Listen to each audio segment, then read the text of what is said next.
Hi friends आमी Soma सोमास cooking चैनेले आपनादेर सबाइके स्वागत। आज आमी आपनादेर संगे सकाले जलखाबार हिसेबे खूबई लोभनीय एकटी नास्ता रेसिपि शेयर करछि। छोटो थेके बड़ो सकलेई नास्ताटी खेते खूबई पछंद करबे और बानिये नेওয়া खूबई सहज। गरम गरम এই नास्ताटी खेते खूबई भालो लागे। ताई भिडियोटी शेष पर्यन्त देखार एबं देखे भिडियोटी भालो लागले लाइक और शेयर करार अनुरोध रइलो। नास्ताटी तैरी करार जोन्नो प्रथमे आमी एखाने नियेछि 1 कप मयदा। मयदार मध्य दिए दिलाम 1 टेबिल चामच सादा तेल, तारपर दिए दिलाम स्वाद अनुयायी नुन। एखन नुन और तेलटा मयदार साथे खूब भालो करे मिक्स करे नेब। तेल और नुनटा भालो करे मिक्स करा हये गेले अल्प अल्प जल दिए मेखे डोटा तैरी करे नेब। डोटा मेखे तैरी करा हये गेछे। एखन एई डोटाके आमी 10 मिनिटेर जोन्नो ढेके रेस्टे रेखे देब और सेई फाঁকে नास्तार पुरटा बानिये नेब। पुर बानानोर जोन्नो एकटा मिक्सार जारेर मধ্যে निये निচ্छि 150 ग्राम बोनलेस चिकेन।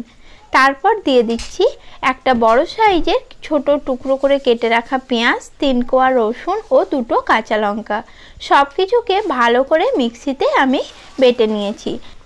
তারপর এটাকে একটা প্লেটের মধ্যে নিয়ে নিচ্ছি আর এর সঙ্গে দিয়ে দিচ্ছি 1 চামচ সয়া সস আর দিয়ে দিচ্ছি স্বাদ অনুযায়ী নুন ও 1 চামচ ভিনেগার।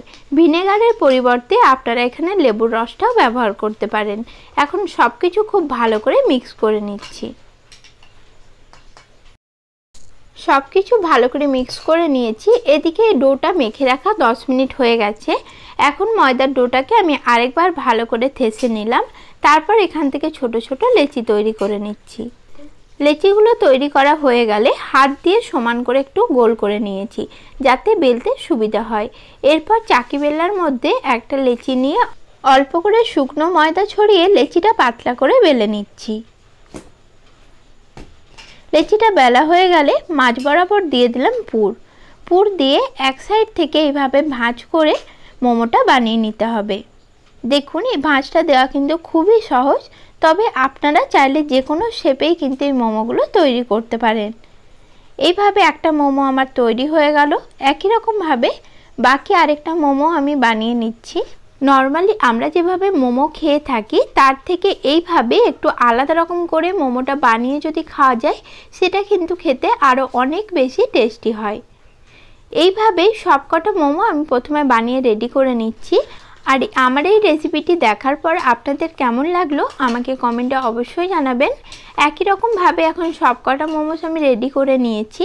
এদিকে গ্যাস অন করে বসিয়ে নিয়েছি কড়াই। কড়াইয়ের মধ্যে দিয়ে দিচ্ছি 1 চামচ মতো সাদা তেল। তেলটা গরম হয়ে গেলে দিয়ে দিলাম একটা বড় সাইজের কুচিয়ে রাখা পেঁয়াজ আর দিয়ে দিলাম 3টে কাঁচা লঙ্কা কুচি, 1 চামচ আদা ও রসুন কুচি। এখন সব কিছুকে ভালো করে ভেজে নেব যতক্ষণ না পেঁয়াজটা নরম হয়ে যাচ্ছে। ভাজতে ভাজতে পেঁয়াজটা যখন নরম হয়ে যাবে সেই পর্যায়ে দিয়ে দিলাম 2 চামচ ক্যাপসিকাম কুচি, 2 চামচ গাজর কুচি আর দিয়ে দিলাম হাফ কাপ মতো বাঁধাকপি কুচি। এরপর সব কিছু ভালো করে নাড়াচাড়া করে মিশিয়ে নিচ্ছি। আর এইভাবেই সবজিগুলোকে আমি 3 থেকে 4 মিনিট ধরে মিডিয়াম লো ফ্লেমে ভেজে নেব। আঁচটা খুব বেশি বাড়াবেন না, তাহলে কিন্তু সবজিগুলো পুড়ে যেতে পারে। দিয়ে দিলাম স্বাদ অনুযায়ী নুন। নুন দিয়েও সবজিটা আরও ভালো করে নাড়াচাড়া করে মিশিয়ে নিলাম। দেখুন 3-4 মিনিট ধরে সবজিটা ভালো করে ভেজে নেওয়ার পর সবজিটা কিন্তু নরম হয়ে গেছে। এরপর এর মধ্যে আমি দিয়ে দিচ্ছি 3 কাপ জল। আমি এখানে নর্মাল জলটাই দিয়েছি, এটা কিন্তু গরম জল নয়। 3 কাপ জল দেওয়ার পর এর মধ্যে দিয়ে দিচ্ছি 1 চামচ সয়া সস। সয়া সসটা দিয়ে ভালো করে মিশিয়ে নিলাম। তারপর ঢাকনা দিয়ে ঢেকে এই ঝোলটা ফুটে ওঠা পর্যন্ত অপেক্ষা করব। সেই ফাঁকে একটা কাপের মধ্যে আমি নিয়ে নিলাম 1 চামচ কর্নফ্লাওয়ার। কর্নফ্লাওয়ারের মধ্যে 2 চামচ মতো জল দিয়ে আমি ভালো করে কর্নফ্লাওয়ারটা গুলে নিচ্ছি। এরপর এদিকেও দেখুন ঝোলটা ফুটে উঠেছে। ঢাকনাটা খুলে নিচ্ছি। তারপর এর মধ্যে আমি বানিয়ে রাখা মোমোসগুলো দিয়ে দিচ্ছি। একে একে মোমোসগুলো দিয়ে দিচ্ছি আর গ্যাসের ফ্লেমটা এই পর্যায়ে মিডিয়াম করে দিতে হবে। গ্যাসের ফ্লেমটা মিডিয়ামে রেখে এই মোমোসগুলো আমি রান্না হতে দেব 10 মিনিটের জন্য। এতে করে কিন্তু ভেতরে পুরটাও ভালো মতো সেদ্ধ হয়ে যাবে আর মোমোসগুলোও সেদ্ধ হয়ে যাবে। 10 মিনিট পর আমি ঢাকনাটা খুলে নিচ্ছি।